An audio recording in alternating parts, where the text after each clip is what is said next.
हाँ अगर आप देख लीजिएगा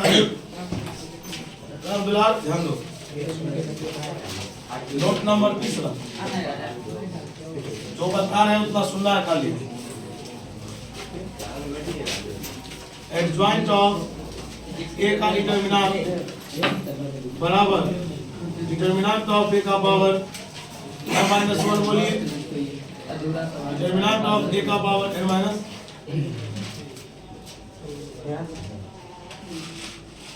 बोलिए। कभी भी पूछेगा एडजॉइंट ऑफ, ये ऑब्जेक्टिव है, या तो ये ऑब्जेक्टिव में आ जाएगा या इससे रिलेटेड क्वेश्चन आएगा जो दे रहे हैं। एडजॉइंट ऑफ ए का डिटरमिनेंट, एडजॉइंट पढ़ लिए ना, माइनर को फैक्टर सब निकालने आता है ना, जैसे घेरते हैं, कहीं पर प्लस लगाते हैं, कहीं पर जहाँ पर सम आ जाता है इवन में प्लस नहीं तो माइनस लगा देते। एक बात और सुन लीजिएगा, देखिए जब कोई टॉपिक पढ़ाते हैं तो आपको पता होगा, जैसे अभी ये बता दिए, इस पर सवाल पूछे तो आपसे बना, लेकिन इसी टॉपिक पर 4 रोज बाद पूछेंगे, अगर मैं भी आपसे ना बना, जरा आप सोचिए कुछ दिन बताया तो बन गया था, 4 रोज बाद नहीं बनता, इसका मतलब आप उसको घर पर रिकैप नहीं करते। तो इस सबको थोड़ा ध्यान रखना। अभी मान लीजिए टॉपिक का नाम क्या आ गया, एडजॉइंट, आपको एडजॉइंट आना चाहिए। पहले इस देखिए, एडजॉइंट ऑफ ए का डिटरमिनेंट बराबर होता है डिटरमिनेंट ऑफ ए का पावर m-1 या डिटरमिनेंट ऑफ ए का पावर n-1। और m और n का मतलब हुआ ये कितना बाई कितना का मैट्रिक्स। यहाँ पर लिखेंगे if a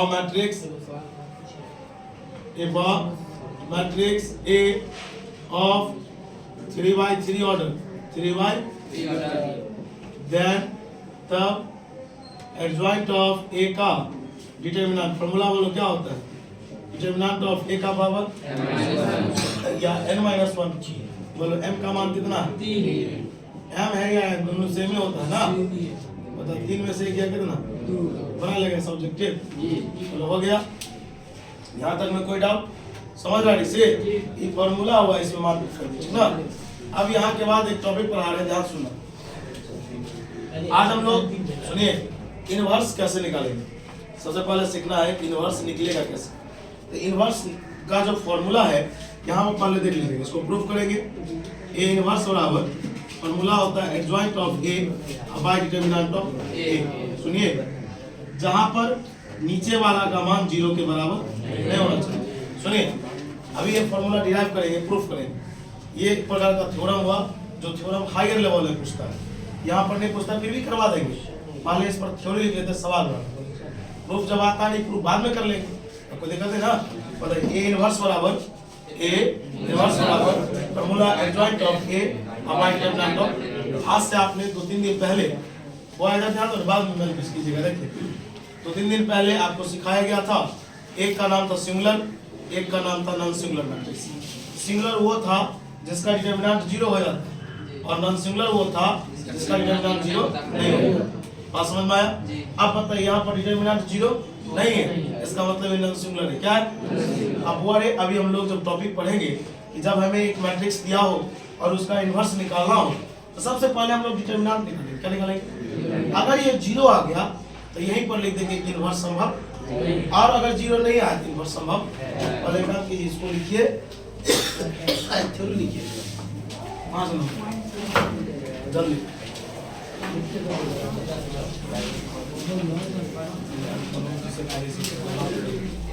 इसको छापिए,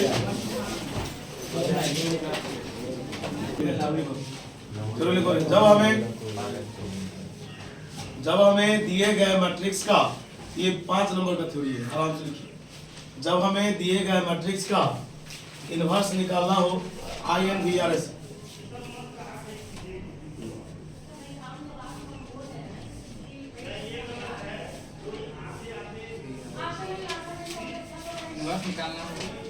जब हमें दिए गए मैट्रिक्स का इनवर्स निकालना हो, सबसे पहले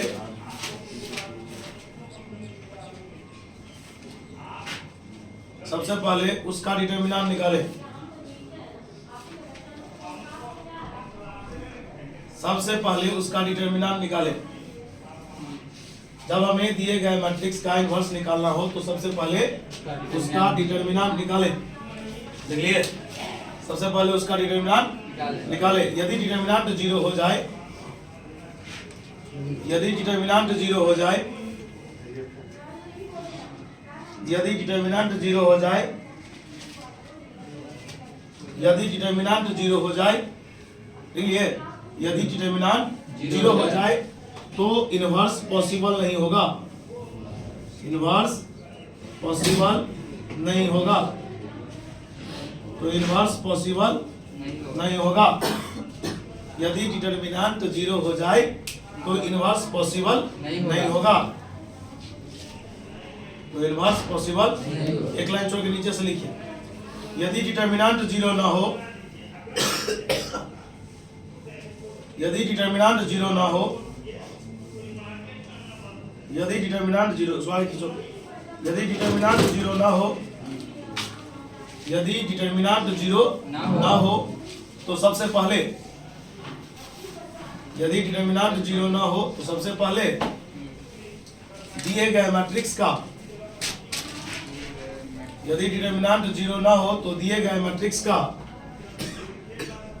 दिए गए मैट्रिक्स का एडजॉइंट निकाले, लिखा हुआ है, दिए गए मैट्रिक्स का एडजॉइंट निकाले, दिए गए मैट्रिक्स का एडजॉइंट निकाले, एडजॉइंट निकाले, और फिर लास्ट लाइन है, और फिर देख लिए नीचे दिए गए फॉर्मूला का इस्तेमाल करें, और फिर नीचे दिए गए फॉर्मूला का इस्तेमाल करें, और फिर नीचे दिए गए फॉर्मूला का इस्तेमाल करें। एक बार बता देते हैं, सुन लीजिएगा, अपने पास मुख्य सिलेबस का 3 गो टॉपिक बच गया, कितना, एगो अभी पढ़ ही रहे हैं, इसके बाद 2 चर वाले रैखिक समीकरण का नाम सुने हैं, लीनियर इक्वेशन विद 2 वेरिएबल्स से 3 वेरिएबल्स, उसको 10th के तरीका से नहीं सॉल्व करना है, मैट्रिक्स और डिटरमिनेंट का 2 गो टॉपिक हो गया। और तीसरा का नाम है क्रैमर्स रूल, क्या नाम है, क्रैमर्स रूल, आपको प्राइवेट बुक में मिलेगा, एनसीईआरटी में, वो आपके सिलेबस में भी नहीं है। बात समझ में आ रहा है? आपके कितने टॉपिक बच गए, 2, इसके बाद 2-4 दिन और एक्स्ट्रा पढ़ाएंगे तो मैट्रिक्स डिटरमिनेंट पूरा खत्म हो जाएगा। बात समझे? आज पूरा थ्योरी हम कंप्लीट कर देते हैं। चलिए तुम्हारे जो लोग फिर सुन लीजिएगा, क्योंकि अभी बीच में पर्व आ गया, इसको लेकर के दूसरा एग्जाम है, इस सब को लेकर के बच्चा थोड़ा इरेगुलर हो जाता है। आपका जो भी टॉपिक छूट गया है इस लेसन में, हम आपको बोले ही है कि पर्व कंप्लीट होने दीजिए, उसके बाद एक दिन समय निकाल करके शॉर्ट में पूरा बता दिया जाएगा, टोटल। बात समझे? अब मान लीजिए कोई बच्चा को अभी फैक्टर नहीं निकाले आएगा, अब उतना बीच में बताने लगेंगे तो लेट हो जाएगा। बात समझे? इसलिए जो छूटा है ज्यादा नहीं छूटा है, एक लेसन छूटा है। बात समझे? एक लेसन में 2-4 टॉपिक छूट गया होगा। आइए क्वेश्चन क्या, सॉरी नीचे बात दिए गए फॉर्मूला का, चलिए फॉर्मूला ये है, ए इनवर्स बराबर adjoint of A by determinant of, बगल में आपको ये लिखना होगा कि जहां डिटरमिनेंट ऑफ ए बराबर 0, ये आपका फॉर्मूला लिख लीजिएगा उसके नीचे में। चलिए सवाल, रुक जाइए आप, शांत रहिए। यदि ए बराबर 3, 4, 1, 2 दे दिए, 3, 4, 1, 2, देन फाइंड, ज्ञात कीजिए, बताइए हमसे क्या पूछा, इनवर्स। देखिए स्टार्ट हम छोटा से करें, एकदम छोटा से, हम 2/2 से स्टार्ट किए हैं, एक आध इसमें प्रैक्टिस करेंगे और फिर चलेंगे 3/, कुछ नहीं, जो तरीका है इसमें वही तरीका, बस इसमें 4 आदमी है, उसमें 9 आदमी होगा। आइए सबसे पहले मैंने क्या बोला कि जो आपको मैट्रिक्स दिया है, बुआ मैट्रिक्स दिया है, सबसे पहले आप उसका क्या निकालिए। लोग बोला आपको इस कंपनी में जॉब करना है, उसके 2-4 स्टेप पहले वेरीफाई करेगा आपको, तब जॉब देगा। आप उसके पहले ही स्टेप में अगर डिस्क्वालीफाई कर जाइएगा, सेट कर लेगा, वो क्यों बिना मतलब का रखेगा अपने पास। उसी प्रकार से पहले क्या निकालेंगे, डिटरमिनेंट, बताइए 3, 4, 1, 2, 3 2 6 4 1 4, कितना आंसर आया, क्या 0 आया? अगर डिटरमिनेंट 0 आ जाता तो यहीं पर लिखते कि संभव नहीं, पर संभव नहीं। चलिए गेम बन गया। चलिए अब शांति से अब चलेंगे कोफैक्टर के पास, किसके पास, capital A11, A12, A13, A14, जो कुछ भी ऐसा लिखा रहेगा ना तो कोफैक्टर होता है। कोफैक्टर को लोग AIJ या CIJ से लिखाता है, मैं सब पढ़ाया हूँ। बताइए A11, ध्यान देना रे पालवान जो नहीं पढ़ा है, इसको जोड़ने आता है, एक एक कितना हो, सम या विषम। अगर इवन आएगा तो प्लस, ऑड आएगा तो।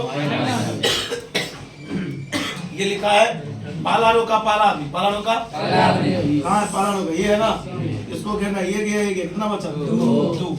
चलो A1 2, 2 1 3, ये किसमें होगा, चलो ये गया कितना, एक घेरने आता है ना, बोल A2 1, ये भी किसमें, ये गया कितना, 4। फिर बोलो A2 2, ये प्लस में होगा, ये गया कितना।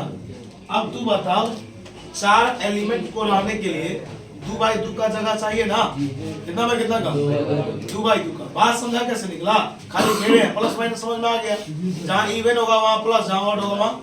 चलो एक बात बताओ, अभी यहाँ पर मैंने लिखाया था कि सबसे पहले कोफैक्टर निकाल लिया, उसे एक मैट्रिक्स में सजा दो। यहाँ पर लिखेंगे let us consider a square matrix, और स्क्वायर मान लो, उस मैट्रिक्स का नाम क्या मान देते हैं, D है ना।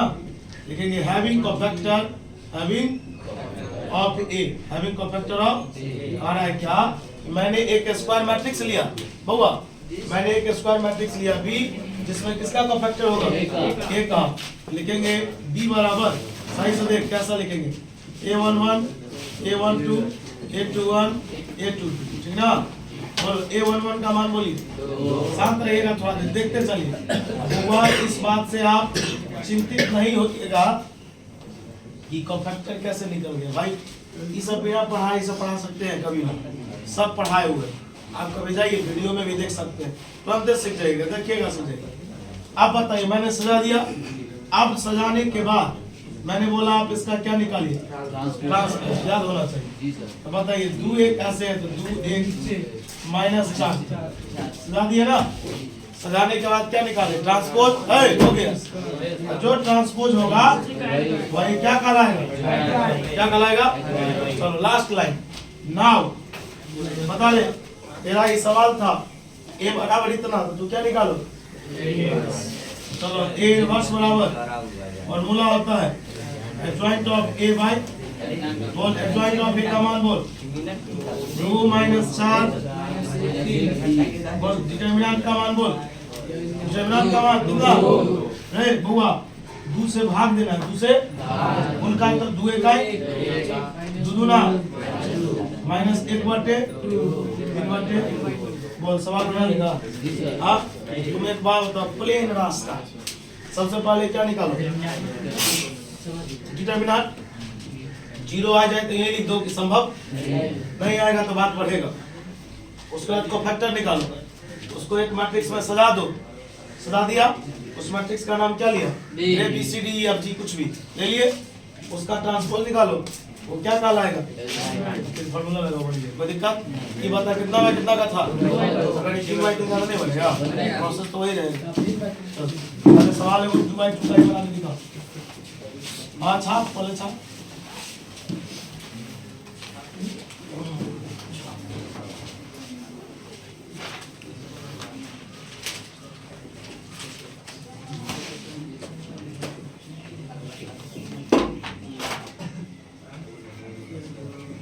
चलो छाप।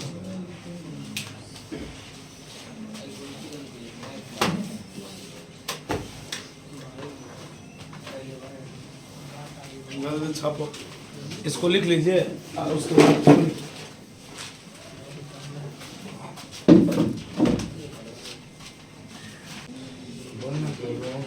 एक बार और थ्योरी रिकैप कर लीजिए। रामचंद्र ध्यान दो, टॉपिक था कि जब हमें दिए गए मैट्रिक्स का, ध्यान सुनिए, इनवर्स निकालो, कुछ और नया सिखाएंगे, साथी सुनिए। इनवर्स निकालना हो सबसे पहले आप डिटरमिनेंट निकालिए, डिटरमिनेंट अगर 0 हो जाए तो आप वहीं पर लिख दीजिए कि संभव, अगर डिटरमिनेंट 0 ना हो तो आप आगे बढ़े, सभी का कोफैक्टर निकाले, सभी कोफैक्टर को सजा दे, फिर उसका ट्रांसपोज निकाले, जो ट्रांसपोज होगा वही एडजॉइंट कहलाएगा, और लास्ट में फार्मूला का प्रयोग कीजिए, आंसर मिल जाएगा। हो गया, सवाल बना लीजिएगा, या आयुष बन तो सवाल छोड़ दे, अगला टॉपिक स्टार्ट करें। हाँ नहीं बनेगा सरफराज, टॉपिक पढ़ाएंगे। और एक फॉर्मूला ये भी याद रखना, एडजॉइंट ऑफ ए का डिटरमिनेंट बराबर फॉर्मूला होता है डिटरमिनेंट ऑफ ए का पावर m माइनस 1। बताइए एक मैट्रिक्स 4x4 का है अर्थात m का मान कितना दिया 4 या n का मान कितना दिया 4 में से एक जाए कितना बचेगा 3। बात समझ में आया? बबलू क्या गुटलू को कर रहा है? ध्यान दो इधर, टॉपिक स्टार्ट होगा। अब अगला लेसन की ओर चल पड़े हैं। इसको प्रूफ भी कर रहा था, आइए प्रूफ कर ही लेते हैं, उसके बाद आगे बढ़ेंगे।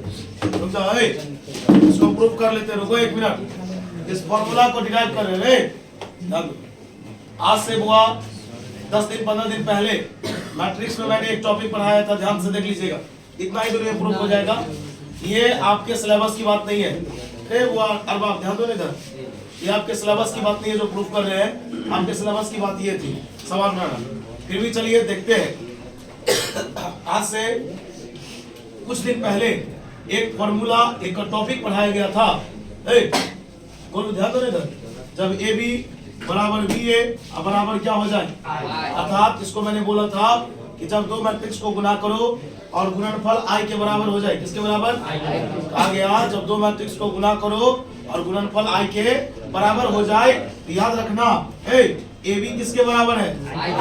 ए बी बराबर आई है। इसका मतलब है ठीक बगल वाला उसका क्या कहलाएगा?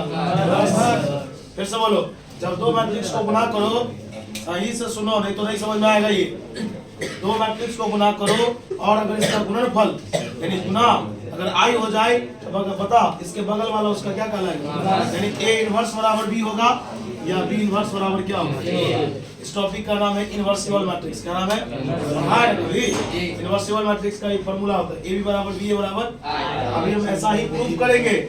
अभी जो कोई टॉपिक लाएंगे ऐसा ही प्रूफ करेंगे और बताओ जब ऐसा टॉपिक प्रूफ होगा और उस समय में जो पूछेगा ये कैसे होता है दिक्कत, तो वहां पर तुमसे यही पूछा जाएगा बगल वाला उसका क्या कहलाएगा? याद रहेगा इतना बात?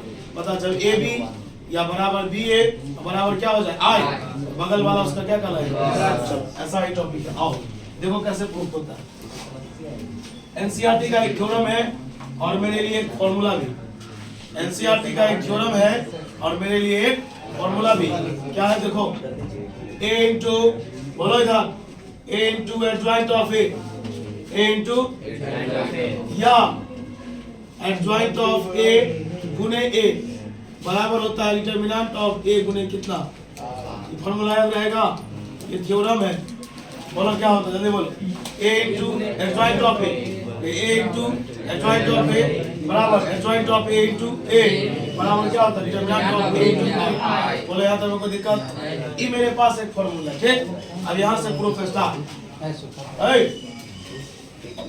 यहाँ से प्रूफ स्टार्ट। अभी ये वाला फॉर्मूला प्रूफ कर रहे हैं।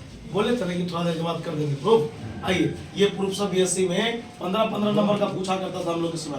अब वो 15 नंबर वाला सिस्टम हट गया है। आइए देखिए यहाँ पर लिखेंगे वी हैव हमारे पास बोलिए ए इंटू एडजॉइंट ऑफ ए बराबर adjoint of A into A बराबर डिटरमिनेंट ऑफ ए इंटू आई। बोलिए एक अपने पास थ्योरम है, कोई दिक्कत? तो भाई सब आपस में बराबर है। देखेंगे डिवाइडिंग बाय, सही से देखिए कर क्या रहे, dividing by determinant of A in all, सभी में डिटरमिनेंट ऑफ ए से भाग देने पर, सभी में किससे भाग देने पर। हम ऐसा क्यों दिए हैं? अभी आपको मैंने रफ में अभी मैंने आपको रफ में एक मार्क पढ़ाया था, ए बी बराबर बी ए बराबर। आपने आरएचएस में किसको देखा था? उसको। आरएचएस में कोई और था? नहीं था। लेकिन यहाँ आरएचएस में देखो सबसे राइट साइड में डिटरमिनेंट भी है और उसके बगल में दिक्कत ये दे रहा है ना, इसलिए इसी से सब में क्या कर दी, गड़बड़ तो नहीं है। मैथ में एक ही चीज से सब में गुना भी कर सकते हैं, भाग भी कर सकते हैं। बात समझ में आया? चलो बोले भाग दो इसमें। सरप्राइज ऐसे देख रहा है जैसे कल तू वीडियो बना रहा था। Adjoint of A determinant of A बता, adjoint of A by determinant of A गुने बराबर डिटरमिनेंट ऑफ ए गुने आई। पता खालिद सब में मैंने किससे डिवाइड किया? पता ये सब क्या हो गया? एक काम करते हैं, ये जो तुम देख रहे हो ना इतना बड़ा, इसको कुछ मान लेते हैं, छोटा कर देते हैं, है ना? ध्यान देना, यहाँ पर लिखे माना कि एडजॉइंट ऑफ ए बटे डिटर्मिनेंट ऑफ ए को अपने वहां से क्या मान लेंगे बी, तो छोटा कर देते हैं, थोड़ा देर के बाद हटा देंगे। बताओ ये हो गया ए गुने, ये हो गया बी गुने, ए गुने किसका मान है बी का, बता बी गुने बराबर क्या है, बता तो इसको सही से बबलू बता, ए बी बराबर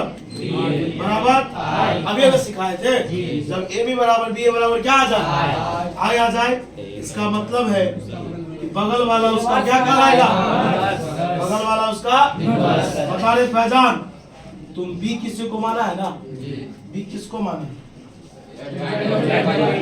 adjoint of A by determinant of A, क्या कोई दिक्कत, यही प्रूफ करना। 15 नंबर का प्रूफ है, कितने नंबर का, ना पूछता है ना पूछेगा, हाँ इस सवाल से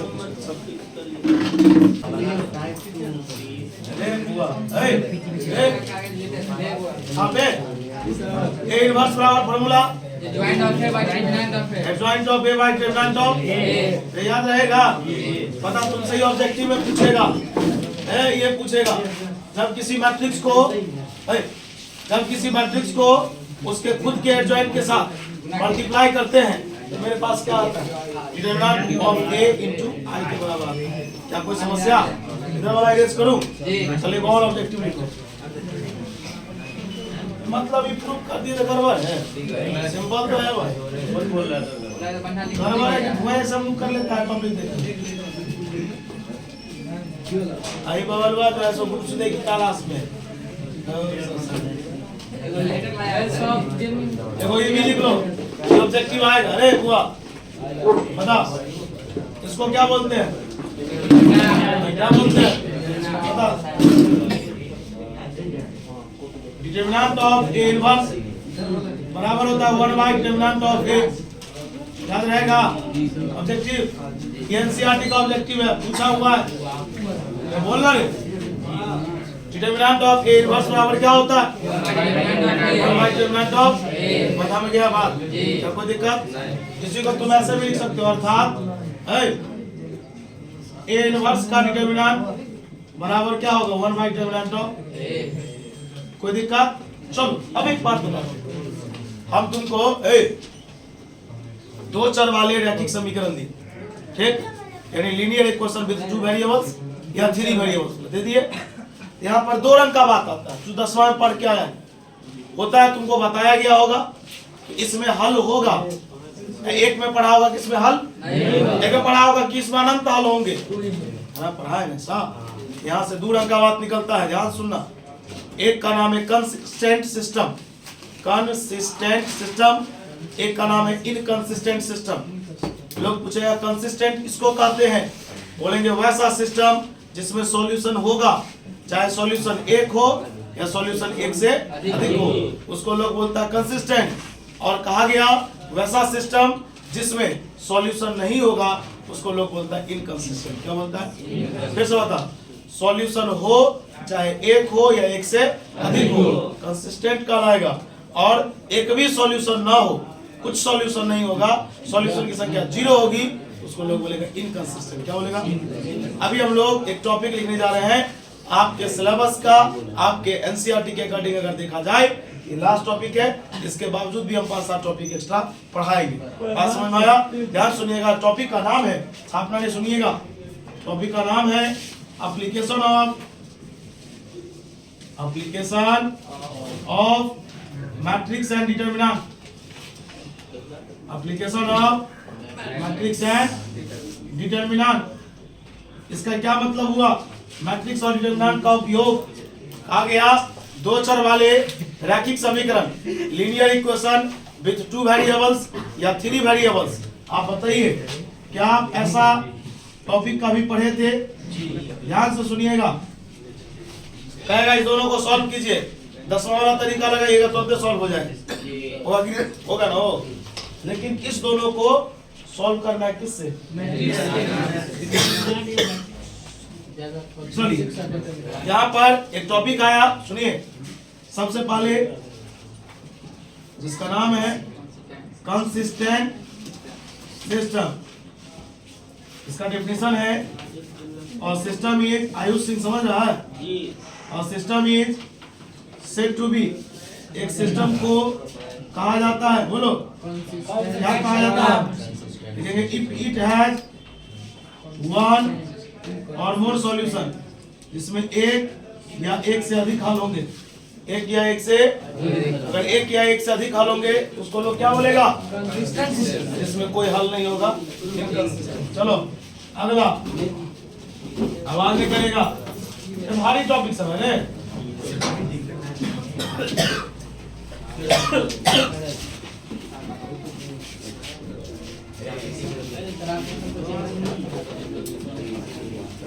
system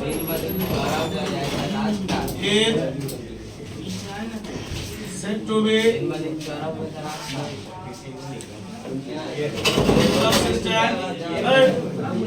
if it has no any solution, इसमें कोई सॉल्यूशन है, सकाई हो जाएगा। जिसमें एक या एक से अधिक हल होंगे उसका नाम क्या होगा? इसमें कोई सॉल्यूशन नहीं होगा, क्या होगा? ये तो डेफिनेशन हुआ इसका, लेकिन अब इसको जांचेंगे कैसे कि कंसिस्टेंट है और ये इनकंसिस्टेंट है। इसके लिए आपको पढ़ना पड़ेगा। तो नया चीज सिखाते हैं, राम विलास एक नया चीज सिखा रहे हैं। फ्रेमिंग करना सीख गया, डिजाइनिंग करना सीख गया, इस टॉपिक को बोले तो कोई भी सवाल बढ़ गया बस। डिजाइनिंग करना नहीं सीखा नहीं होने। आओ देखो डिजाइनिंग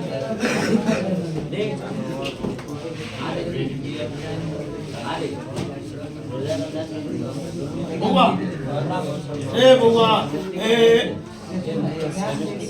चलो, जिनको सिखा रहे हैं सभी लोग ध्यान दीजिएगा। आइए, माना कि a1x b1y बराबर c1 and a2x b2y is a b system of linear equations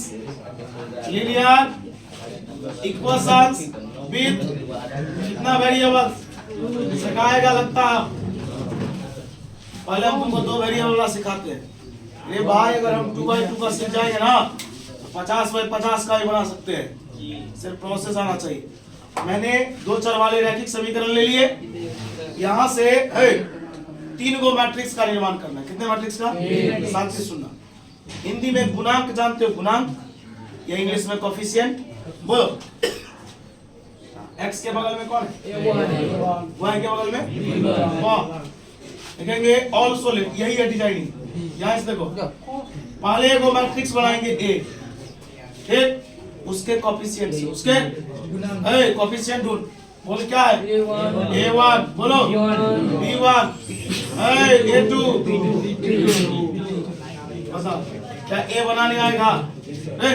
coefficient से क्या एक मैट्रिक्स A बनाने आएगा? तो कहेगा इसका ये अचर पद है, वो कांस्टेंट है। क्या है? कोफिशिएंट का क्या मतलब पूछे? जो x y के बगल में उससे बनाने आ गया। चलो दूसरा, RHS से एक कॉलम मैट्रिक्स बना। RHS से एक कॉलम मैट्रिक्स, क्या डेफिनेशन जानते हो? कॉलम मैट्रिक्स का डेफिनेशन है वैसा मैट्रिक्स जिसमें कॉलम की संख्या एक कॉलम है, और एक मैट्रिक्स X बनाओ, उसके चर से, उसके चर दुइये गो है, एगो X है एगो Y। बात समझ में आया? बच्चा बोला नहीं समझे, खुशी की बात। अब सरफराज सबको समझाएगा।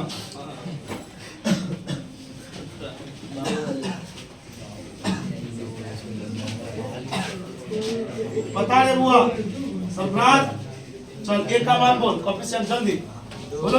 2 भारी है रे। चल RHS से बोल,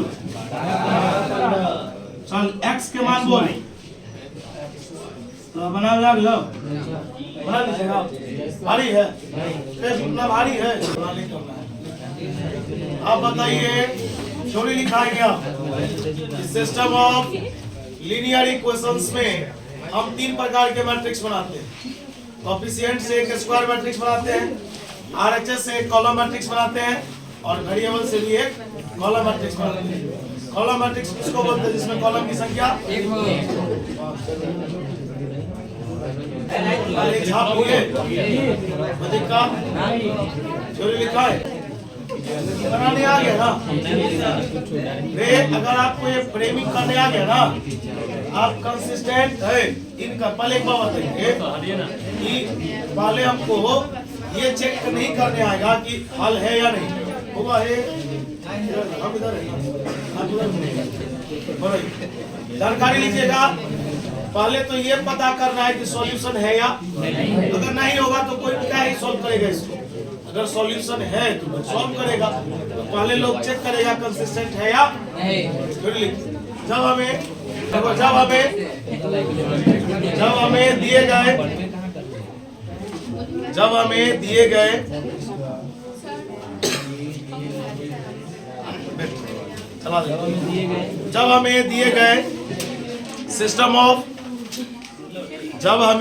गए सिस्टम ऑफ लीनियर इक्वेशन, जब हमें सिस्टम ऑफ लीनियर इक्वेशन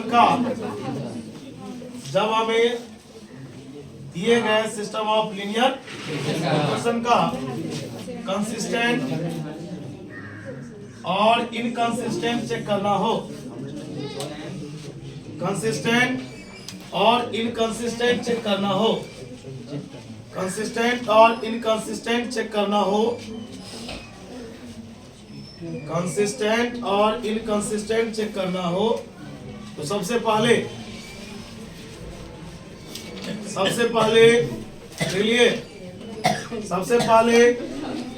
उसके कोएफिशिएंट से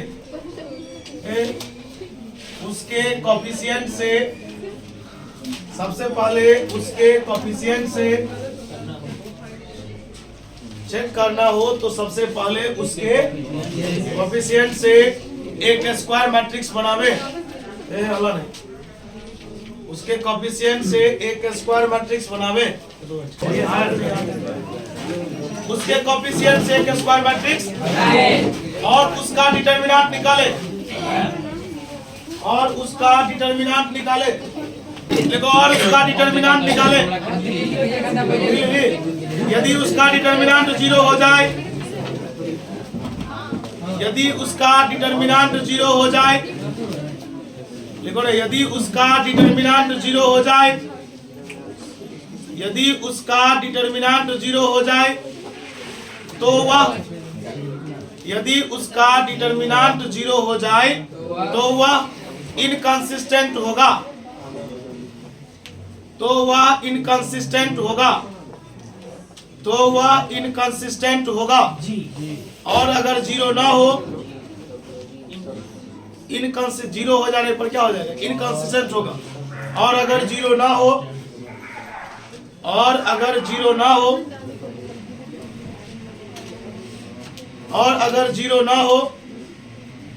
तो कंसिस्टेंट होगा।